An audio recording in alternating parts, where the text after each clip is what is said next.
Dans ce tutoriel, vous apprendrez à flouter l'arrière-plan de vos vidéos en utilisant la nouvelle fonction de flou d'arrière-plan de DaVinci Resolve.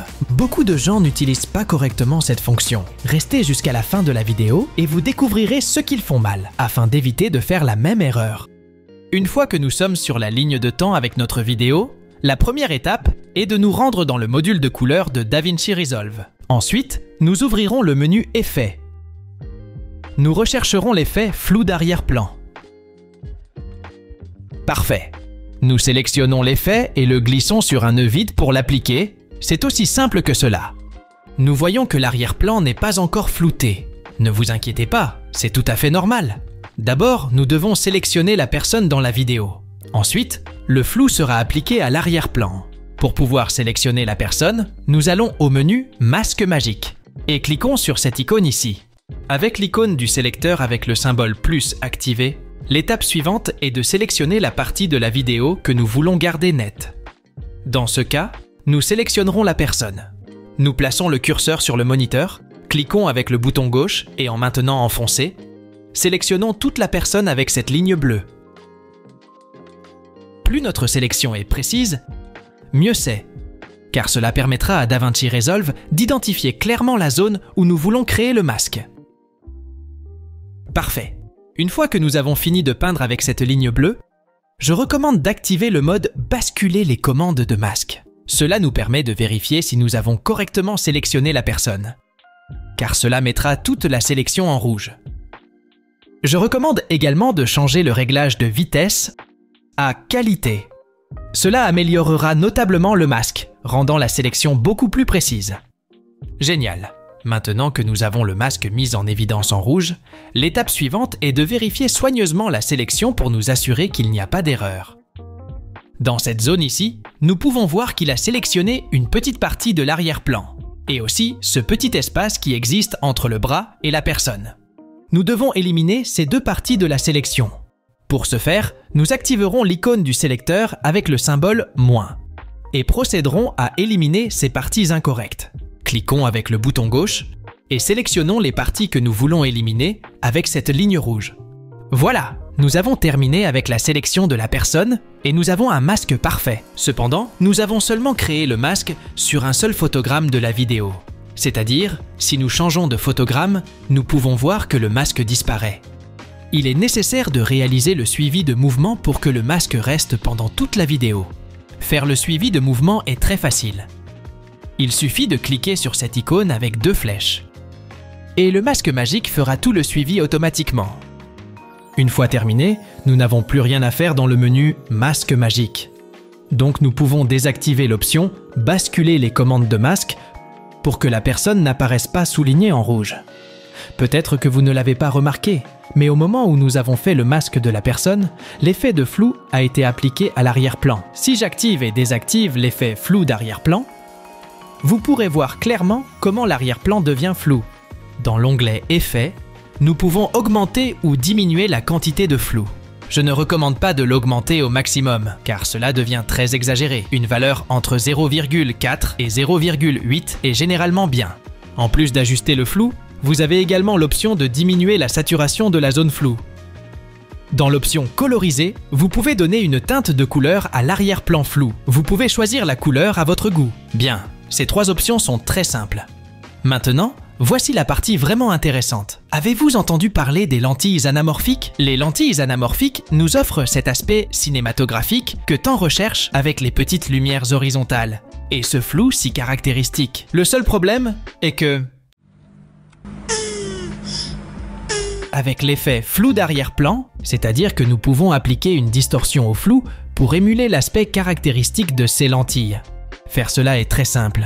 Nous devons nous diriger vers Options avancées. Ici, nous pouvons changer le type de flou. Choisir entre flou de lentille ou flou gaussien. Je recommande de le laisser tel quel, sur flou de lentille.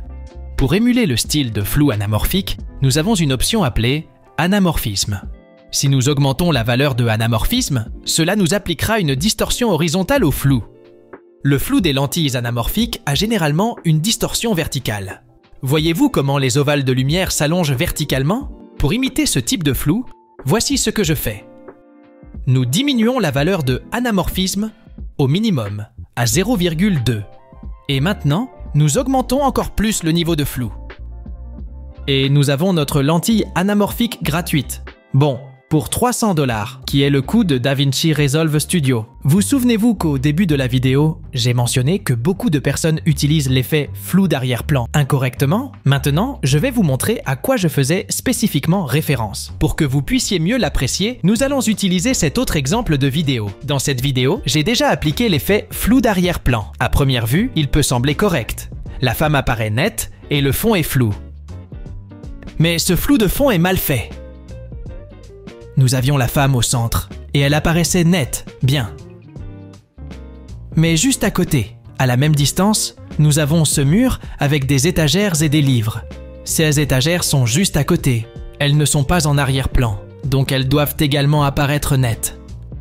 Et il en va de même pour cette colonne à gauche et la table, qui sont juste à la même distance que la femme. Elles devraient également apparaître nettes.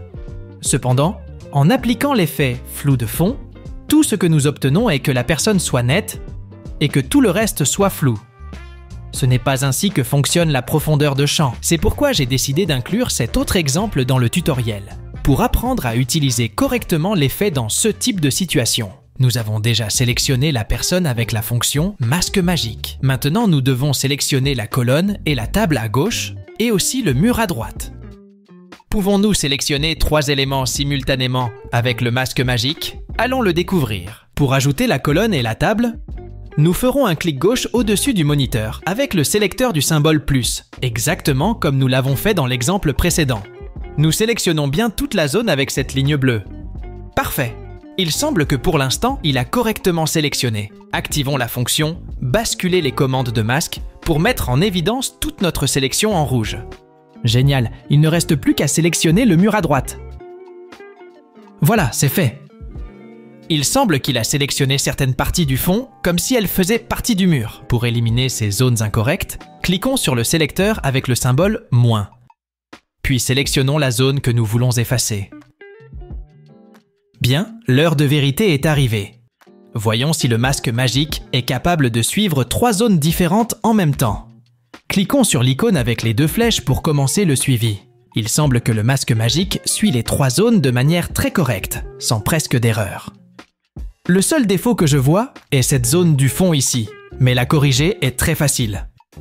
Pour éliminer cette partie du fond, qui a été sélectionnée incorrectement après le suivi de mouvement, nous devons d'abord trouver le photogramme de la vidéo où le masque magique commence à sélectionner cette zone erronée. Ok, il semble que dans ce photogramme ici, commence à nous sélectionner la partie du fond. Nous éliminons cette zone avec le sélecteur avec le symbole « moins » et ensuite nous refaisons le suivi de mouvement, cette fois seulement vers la droite jusqu'à la fin de la vidéo. Cliquons sur l'icône de la flèche pointant vers la droite. Bien, il semble que maintenant la sélection est beaucoup plus précise, mais il continue de sélectionner une partie de cette zone du fond. Si vous voulez que le résultat soit parfait, nous pourrions essayer de l'ajuster une dernière fois. Cherchons le photogramme où l'erreur commence. Sélectionnons la zone affectée et refaisons le suivi de mouvement. Et voilà, maintenant oui, nous avons une sélection impeccable des 3 zones. Désactivons l'option de mise en évidence en rouge et comme nous pouvons le voir, nous avons maintenant l'effet de flou de fond correctement appliqué, rien à voir avec le brouillon flou que nous avions avant. Cela peut vraiment être appelé un flou de fond. Si vous êtes intéressé par plus de nouveautés sur DaVinci Resolve, voici une autre nouvelle fonction. Est-elle vraiment la peine? Voyons cela.